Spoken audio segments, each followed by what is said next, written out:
Hello बच्चों। हम complete कर रहे थे क्लास 6 की सामाजिक विज्ञान की पुस्तक। इस क्रम में पहले चैप्टर को पढ़ते हुए हमने ये समझा था कि कैसे इंटरडिसिप्लिनरी अप्रोच के साथ हम geography, history, economy, polity, art and culture को आपस में मिलाकर पढ़ेंगे और एक क्लियर और बेटर अंडरस्टैंडिंग बनाने का प्रयास करेंगे।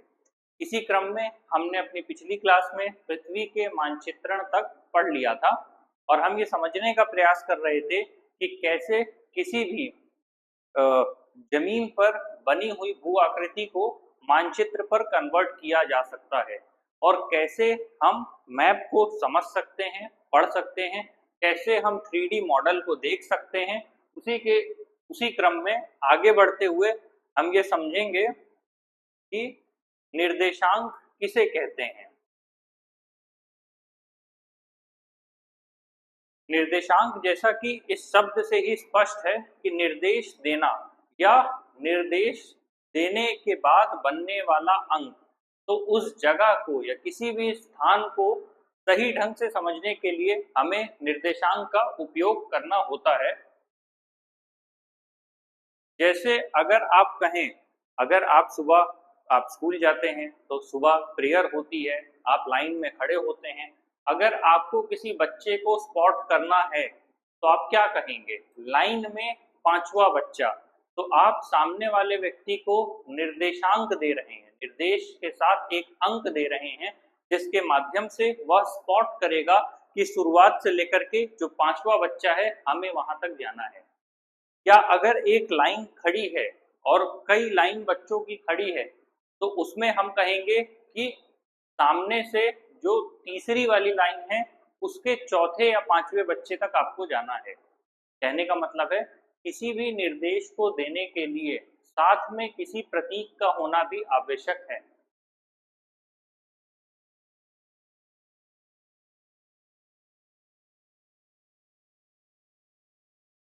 इसे हम चेस बोर्ड के माध्यम से भी समझ सकते हैं। जैसे चेस में जो भी जितने भी आपके गोटियां हैं या जितने भी आपके क्या कहेंगे प्यादे हैं या राजा है या घोड़ा है, उनकी जो चाल है आप उसे कैसे तय करते हैं? आप यही कहते हैं ना कि घोड़ा है तो 2.5-4 चलेगा, प्यादा है तो इतना चलेगा, वजीर है तो इतना चलेगा। ये क्या है? ये एक निर्देशांक है जिसके माध्यम से आप समझने का प्रयास कर रहे हैं या आपको एक क्लियर और बेटर अंडरस्टैंडिंग मिल रही है तो यहाँ से यहाँ तक कितना आपको चलना है, इसी को निर्देशांक कहते हैं। इसी क्रम में बात हो रही है अक्षांश की। अक्षांश को इंग्लिश में लैटिट्यूड भी कहते हैं। कहने का अर्थ है अगर हम पृथ्वी की बात करें और हम अगर एक सर्किल लेते हैं और इसे हम पृथ्वी मानते हैं तो इस सर्किल में ये जो आपको दिखाई दे रहा है, ये जो हिस्सा है ये होता है अक्षांश, जिसे हम 0 डिग्री कहते हैं, और ये हिस्सा होता है हमारा देशांतर। तो हम अक्षांश और देशांतर में इसको विभाजित करते हैं। यह एक काल्पनिक रेखा है। ये जो अक्षांश है ये दूरी बताने के काम में आती है, ये बताती है डिस्टेंस। और ये जो आपका देशांतर है ये आपका समय बताने के काम आता है, टाइम। अक्षांश रेखा के माध्यम से और देशांतर रेखा के माध्यम से आप किसी भी एक स्थान को आराम से स्पॉट कर सकते हैं, चाहे वो भारत हो या कोई स्थान हो। पहले भी मैंने इससे पहले की क्लास में भी बताया था कि मिलिट्री में सबसे ज्यादा इसी चीज का उपयोग होता है। इसे हम ग्रिड लाइंस बोलते हैं। अगर हम केवल अक्षांश की बात करें तो वो 23.5 डिग्री नॉर्थ, 66.5 डिग्री नॉर्थ, और ये होता है आपका 90 डिग्री, और ये फिर से होता है आपका 23.5 डिग्री साउथ, ये आपका 66.5 डिग्री साउथ, और नीचे का होता है 90 डिग्री। ये होती हैं आपकी अक्षांश रेखाएं। और जब हम देशांतर की बात करते हैं तो देशांतर रेखाएं उत्तर से दक्षिण में खींची जाती हैं और ये 180 और 180 डिग्री कुल मिलाकर 360 डिग्री की होती हैं। तो ये आपके जो रेखाएं जो आपस में समानांतर रूप से एक दूसरे को काट रही हैं, इसी को हम ग्रिड रेखा कहते हैं।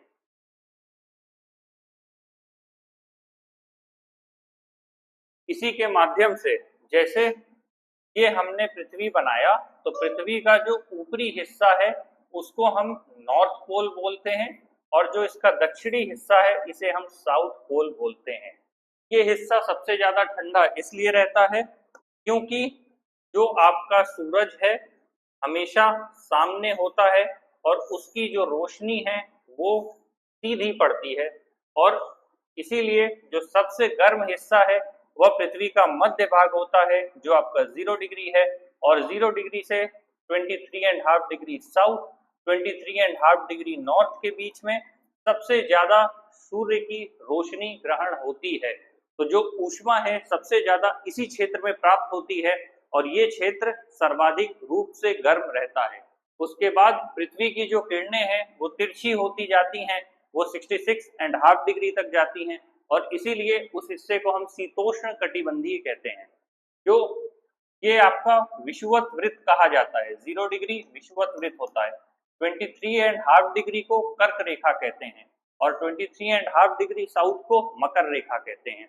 इस हिस्से के बीच का जो भी क्षेत्र होगा 23.5 डिग्री नॉर्थ से 23.5 डिग्री साउथ के बीच में, ये आपका उष्ण कटिबंधीय क्षेत्र होता है।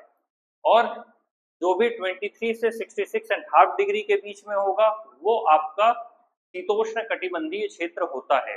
मतलब शीत भी है और उष्ण भी है, मतलब गर्म और ठंडा दोनों मिलाकर के है, क्योंकि सूरज की रोशनी वहां पहुंचते पहुंचते तिरछी होने लगती है। केवल मुख्य या मध्य भाग पे ही सूरज की रोशनी सीधे पड़ती है। इन कॉन्सेप्ट्स को हम आगे भी पढ़ेंगे कि क्यों हम 21 मार्च और 23 सितंबर में कब उत्तरी अयनांत होता है, कब दक्षिणी अयनांत होता है, तो इसे हम आगे और डिटेल में समझेंगे।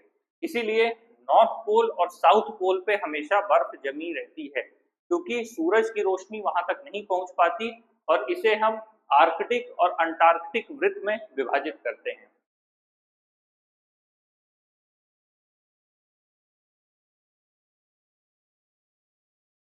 अक्षांश के माध्यम से भूमध्य रेखा से आप किसी भी दूरी को माप सकते हैं। अगर आप उत्तर की तरफ जा रहे हैं या दक्षिण की तरफ जा रहे हैं तो उसके माध्यम से, डिग्री के माध्यम से आपको पता चल जाएगा कि आप किस दिशा में आगे बढ़ रहे हैं।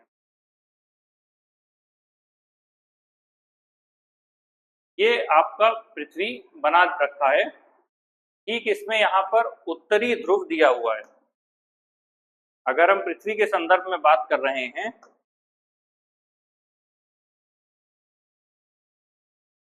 तो ये जो रेखा है, ये जो जा रही है, जो रेड कलर की रेखा आपको दिखाई दे रही होगी मैप पे, ये है आपकी 0 डिग्री की रेखा। ये जो 0 डिग्री की रेखा है पृथ्वी पर जा रही है वो अफ्रीका से होते हुए आगे को जाती है। और यहाँ पर समझने वाली बात यह है कि जो आपका भारत है वो 0 डिग्री से ऊपर आ रहा है। इसीलिए जब भी आप पढ़ेंगे जो मुंबई का तापमान है वो हमेशा ऐसा क्यों रहता है कि ना तो वहां पे चरम जलवायु स्थिति या चरम मौसमी स्थितियां नहीं पाई जाती, वहां बारिश तो होती है लेकिन अत्यधिक शीत या अत्यधिक गर्मी नहीं होती है। उसका मुख्य कारण यही है। साथ ही जो यहाँ पर भारत की अगर बात की जाए तो भारत 8 डिग्री 4 से शुरू होता है और इसीलिए उत्तर लिखा जाता है। इसको आगे और हम डिटेल में समझेंगे। तो यहाँ जो वर्तमान में चित्र दिया है उसमें यही दिया है कि जो 0 डिग्री है वो भूमध्य रेखा विषुवत वृत्त होते हुए अफ्रीका को काटते हुए जा रहा है, और जो देशांतर रेखा है वो उत्तरी ध्रुव से होते हुए नीचे दक्षिणी ध्रुव को गई है। ये देखिए यहाँ पर इसमें अक्षांश और देशांतर को ग्रिड के माध्यम से समझाया गया है। ये जो सारी रेखाएं हैं जो भी आपस में दिखाई दे रही हैं, ये सारी की सारी रेखाएं, ये चाहे ये वाली रेखा, ये सब की सब देशांतर रेखाएं हैं। जितनी भी उत्तर से दक्षिण को जा रही हैं ये देशांतर रेखाएं हैं, और जितनी भी ये रेखाएं पश्चिम से पूर्व दिशा की ओर जा रही हैं ये सब की सब अक्षांशीय रेखाएं कहलाती हैं। ये सारी रेखाएं अक्षांशीय रेखाएं हैं, और जब अक्षांश और देशांतर रेखा दोनों को आपस में मिला लिया जाता है तो इससे एक ग्रिड का निर्माण होता है।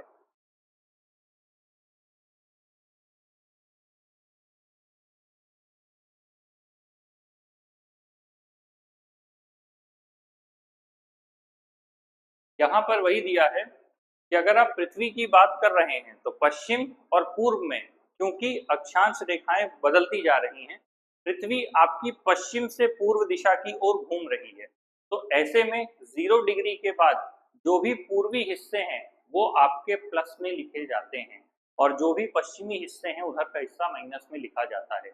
इसीलिए जब पृथ्वी की बात होती है, जब भी भारत की बात होती है पृथ्वी के संदर्भ में, तो हमेशा 0 डिग्री से जो भारत की देशांतर रेखा है उसे हम 82 डिग्री 30 मिनट्स कहते हैं, और उसे जब हम डिवाइड करते हैं, क्योंकि तो उसे जाकर हम 5.5 घंटा, हमेशा आप देखेंगे +5 आवर्स एंड 30 मिनट्स लिखा हुआ मिलेगा आपको। उसको भी हम आगे डिटेल में अभी पढ़ेंगे। यहाँ पर दिया है कि ग्रीनविच मेरिडियन या जीएमटी हम किसे कहते हैं। जीएमटी कहने के लिए मान लीजिए ये पृथ्वी है, और पृथ्वी में जो ये वाला हिस्सा है इसको हमने 0 डिग्री माना, तो सवाल ये आता है कि हम इसी को 0 डिग्री क्यों माने। भाई पृथ्वी आपकी गोलाई में है, 0 डिग्री हम कहीं से भी मान सकते हैं, हम इसी को 0 डिग्री क्यों माने।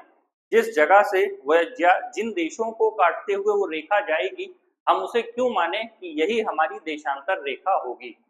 उसका मुख्य कारण ये है कि 1884 में कुछ देशों ने आपस में बैठकर ये तय किया कि इंग्लैंड में लंदन के एक क्षेत्र जहां से ग्रीनविच रेख गुजरने वाली, मतलब ग्रीनविच मेरिडियन टाइम इसे कहते हैं GMT, जो 0 डिग्री है इसको हम GMT कहते हैं, ग्रीनविच मेरिडियन टाइम।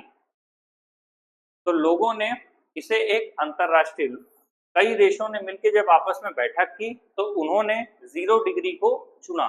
अब सवाल ये है कि थोड़ा हम फिर इतिहास में लौटेंगे कि 1884 के समय में ये कहा जाता था कि ब्रिटेन एक ऐसा देश है जिसका सूरज कभी भी अस्त नहीं होता। इस बात की गहराई को समझने का ये मतलब है कि ऐसा नहीं है कि वहां सूर्य अस्त नहीं होता, बल्कि उस समय ब्रिटेन इतना ताकतवर देश था कि उसने अन्य देशों पर कब्जा करके अपना उपनिवेश स्थापित कर लिया था। ऐसी परिस्थिति में जब भी पृथ्वी के संदर्भ में बात किया जाए तो किसी न किसी क्षेत्र में उस समय दिन ही रहता था। मतलब अगर पृथ्वी आपकी घूम रही है और सूरज के सामने है, और अगर कई देशों पर ब्रिटेन का आधिपत्य है, तो किसी न किसी जगह अगर ब्रिटेन में रात है तो उसके विपरीत दिशा में जहां पर दिन है वहां पर कोई न कोई देश ऐसा है जो ब्रिटेन का उपनिवेश है। तो ऐसे में ये कहा जाता था कि ब्रिटेन का सूर्य कभी भी अस्त नहीं होता। साथ ही ब्रिटेन एक नेवल पावर था, क्योंकि उसने, अगर देखा जाएगा देश के संदर्भ में, तो रशिया से अगर कंपेयर करेंगे तो ब्रिटेन बहुत छोटा सा देश है, लेकिन उन्होंने क्या किया था, धीरे धीरे और देशों में कोलोनाइज कर दिया था और समय रहते अपने को एक बड़ी सामुद्रिक शक्ति बना लिया था। इसीलिए जब सब देशों ने आपस में ये तय किया तो 0 डिग्री का जो ग्रीनविच मेरिडियन टाइम है वो ब्रिटेन से जाना तय हुआ था।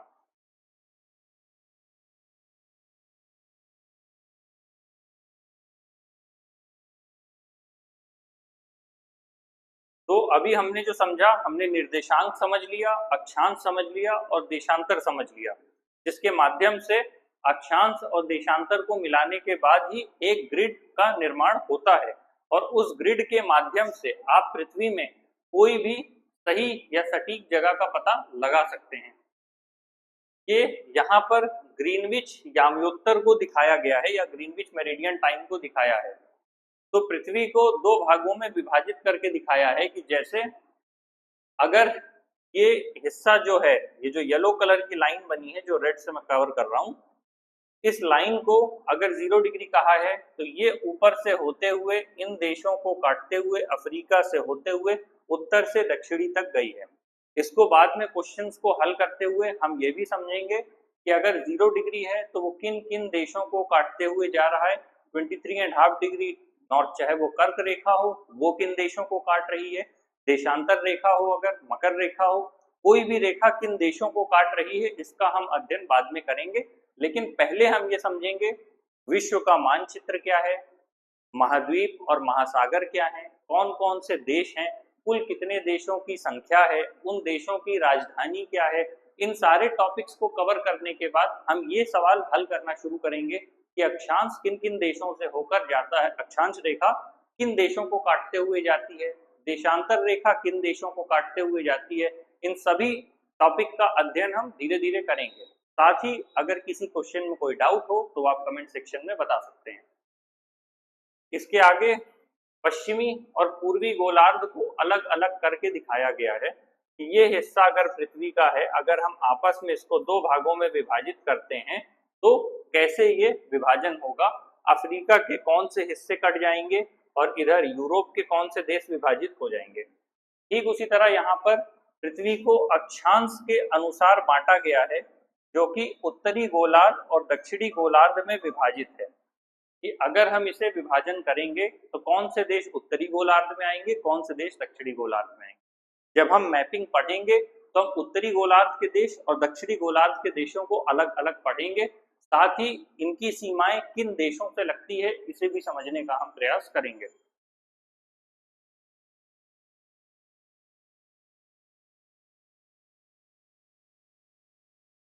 यहाँ पर दिया है कि ग्रीनविच याम्योत्तर जो है वो पहली ज्ञात रेखा नहीं थी। हमेशा से भारत ने इस क्षेत्र में लगातार अनुसंधान या अन्वेषण करने का प्रयास किया है कि कैसे हम ये समझ पाए कि समय क्या है, देश क्या है, काल क्या है, देश काल के संदर्भ में मनुष्यों पर क्या प्रभाव पड़ता है, ग्रह और नक्षत्र का मनुष्य के जन्म पर, उसकी मृत्यु पर, उसके जीवन पर्यंत किए गए अन्य कार्यों पर या उनके मुहूर्तों पर क्या प्रभाव पड़ता है। इन सभी चीजों की डिटेल में व्याख्या भारत में कालांतर में की गई है। और जितनी भी जिसे ज्ञान परंपरा, जब हम ये चैप्टर शुरू में पढ़ रहे थे और ज्ञान परंपरा शब्द का हमने प्रयोग किया था तो उसका यही मतलब था। यहाँ तक कि भारत में ऐसी बहुत सी जगह आपको मिल जाएंगी जहाँ पर वेधशाला बनी हुई है, अर्थात एक ऐसी संरचना का निर्माण किया है जिसको देखने के माध्यम से हम सूरज किस डिग्री पे है उसके आधार पर हम समय का पता लगा लेते थे। इसी क्रम में कहा गया है कि अनेक शताब्दियों पूर्व भारत की अपनी एक प्रमुख याम्योत्तर था, मतलब जो डिवाइड किया गया, जो ब्रिटेन ने बांटा वो तो अलग था, लेकिन इससे भी पूर्व भारतीयों को इस बात की समझ थी कि हमारा अपना एक समय रेखा होनी चाहिए जिसके माध्यम से हम अपने समय का विभाजन कर पाएं और समय को सही ढंग से समझ पाएं। इस क्रम में भारत की एक अपनी प्रमुख याम्योत्तर थी जिसे मध्य रेखा कहा जाता था और कहते हैं कि यह उज्जैनी, वर्तमान उज्जैन के मध्य से गुजरती थी। उज्जैन जो है लंबे समय तक खगोल विज्ञान के क्षेत्र का एक प्रतिष्ठित केंद्र रहा था।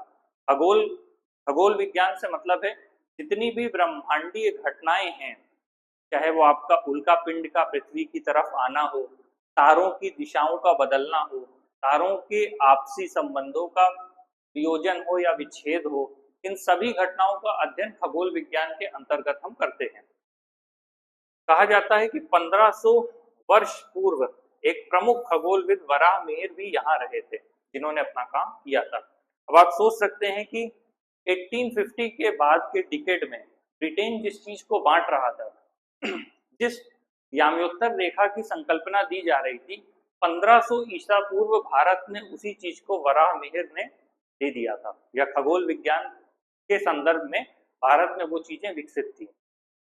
अगर आधुनिक भारत में या आधुनिक विश्व के संदर्भ में बात की जाए तो जब पुनर्जागरण युग आया या औद्योगिक क्रांति आई या फ्रेंच क्रांति आई, लोकतंत्र का निर्माण हुआ, जब ये सारी घटनाएं आपस में एक साथ चल रही थी तो इन घटनाओं के चलने के बाद जिस भी तरह की खोज हुई, जितने भी आपके तकनीकी या वैज्ञानिक आविष्कार हुए, तो उसके बाद किसी भी घटना का पता लगा पाना आसान था, क्योंकि आपके पास ऐसे बाइनोक्यूलर्स आ चुके थे, इस तरह के दूरबीन आ चुके थे कि आप यहाँ से बैठे बैठे दूर देख सकते थे। लेकिन इससे पूर्व जो प्राचीन भारत है, उस समय लोग केवल अपनी ज्ञान परंपराओं एवं अपने अनुमान के माध्यम से ये पता लगाते थे कि कैसे उस समय घटनाएं घटित हो रही हैं। और इसी क्रम में 1500 वर्ष पूर्व खगोलविद वराहमिहिर थे जिन्होंने उज्जैनी में इस बात की खोज की थी कि एक याम्योत्तर भारत का भी है।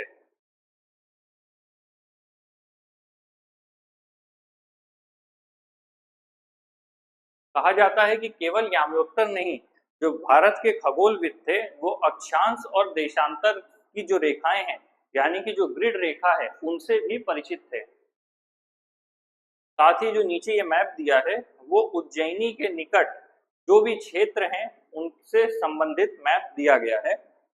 एक तरफ इनका आधुनिक नाम लिखा है, दूसरी तरफ इनका पुराना नाम लिखा है। तो अगर इसकी बात किया जाए, जिसे हम प्राचीन याम्योत्तर कह रहे हैं, वर्तमान में 82 डिग्री 30 मिनट है आधुनिक काल के हिसाब से, जबकि प्राचीन में जो माना गया था उसे 75.8 डिग्री पूर्व माना गया था। और ये कुरुक्षेत्र दिल्ली के बीच से होता हुआ जाता था। जो मालमंगरा है इसका ये पुराना नाम है और वर्तमान में इसका नाम नगर है। और नीचे की तरफ जाएंगे तो उज्जैनी इसका पुराना नाम है और उज्जैन अभी वर्तमान का नाम है। ठीक इसी तरह और दक्षिण मतलब मध्य भारत से होते हुए अगर दक्षिण की ओर जाएंगे तो यहाँ पर माहिष्मती था, जो कि पुराना नाम था।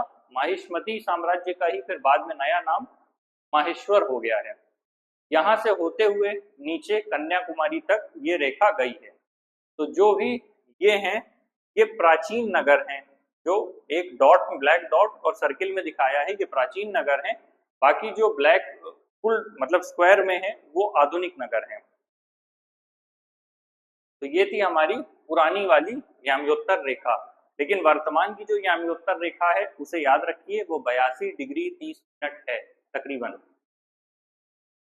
जब इसी क्रम में हम और आगे बढ़ेंगे तो ये भारत का मैप दिया हुआ है, जिसमें बताया है कि भारत की अक्षांशीय रेखा 8 डिग्री उत्तर से लेकर 37 डिग्री उत्तर तक है और देशांतर रेखा 68 डिग्री पूर्व से 97 डिग्री पूर्व तक फैला हुआ है। कहने का मतलब है 8 डिग्री 4 यहाँ पर आएगा और 33 डिग्री 6 आपका यहाँ पर आएगा।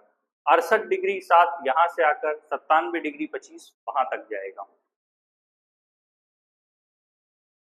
कई बार लोग कंफ्यूज होते हैं कि इसे हमने उत्तर और पूर्व क्यों लिखा, हम इसे पश्चिम लिख सकते थे, लेकिन उत्तर पूर्व लिखने का क्या मतलब है। कहने का अर्थ है कि जब हम मैप बनाएंगे तो मैप बनाने के क्रम में अगर किसी व्यक्ति ने ये मैप बनाया और उस मैप में हम इसके ग्रिड को 0 डिग्री यहाँ पर बांटेंगे और हम इसे 0 डिग्री ऐसे बांटेंगे, तो जो पृथ्वी है वो 8 डिग्री 4 मिनट से शुरू हो रही है, ध्यान दीजिएगा। तो 0 डिग्री यहाँ पर है तो 8 डिग्री 4 मिनट का मतलब यहाँ से शुरू होकर 37 डिग्री का मतलब यहाँ तक आएगा। तो ये 0 डिग्री के ऊपर से शुरू हो रहा है, इसीलिए इसको हम कहते हैं उत्तर या हम इसे कहते हैं नॉर्थ, यही एक रीजन है। और पूर्व कहने का रीजन ये है क्योंकि 0 डिग्री यहाँ पर है तो इसीलिए हम इसके दोनों तरफ पूरब लिखते हैं, यहाँ भी पूरब लिखते हैं और यहाँ भी पूरब लिखते हैं। दोनों तरफ पूरब लिखने के बाद ही ये चीज आती है, इसीलिए इसको हम उत्तर पूरब लिखते हैं। वरना सामान्य परिस्थितियों में हमें इसे पश्चिम लिखना चाहिए था और इसे पूरब लिखना चाहिए था, लेकिन ऐसा नहीं होता। उसका यही रीजन है कि लोग कंफ्यूज हो जाते हैं कि दोनों जगह पूरब क्यों है। 68 डिग्री 7 से 97 डिग्री 25 मिनट के बीच में दोनों तरफ पूरब लिखने का यही कारण है कि अगर विश्व के संदर्भ में बात किया जाए तो जो भारत की अवस्थिति है वो पूरब में है, और अगर उत्तर और दक्षिण के क्रम में बात किया जाए तो ये उत्तर में है, इसीलिए हमेशा इसे हम उत्तर पूरब ही लिखते हैं। आज की क्लास के लिए इतना ही। इसके बाद अगली क्लास में हम समझेंगे कि टाइम जोन क्या होता है और टाइम जोन को कैसे डिवाइड करके हम अपना समय निकालते हैं। धन्यवाद।